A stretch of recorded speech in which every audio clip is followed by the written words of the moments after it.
Exercise का question number 7 है। इसमें देखते हैं हमसे क्या पूछा गया है। इसमें हमसे पूछा गया है कि पहले शेर में शायर ने उजड़े दियार को किसके लिए इस्तिआरा इस्तेमाल किया है।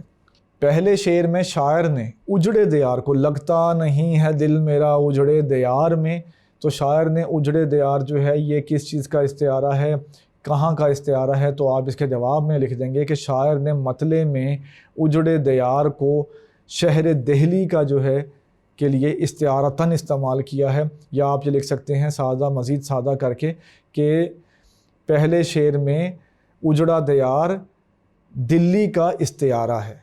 अगर दिल्ली लिखेंगे तो वो आप इस तरह लिख सकते हैं, शहर दिल्ली आप नहीं लिख सकते। अगर इजाफत के साथ लिखना है तो आप लिखेंगे शहर दिल्ली का इस्तिआरा है। और अगर आप बग़ैर इजाफत के लिखेंगे तो दिल्ली भी लिख सकते हैं और दिल्ली भी लिख सकते हैं। इजाफत में दिल्ली आप नहीं लिख सकते, ये कहा है उस्तादों ने। तो आइए बढ़ते हैं इससे अगले सवाल की तरफ।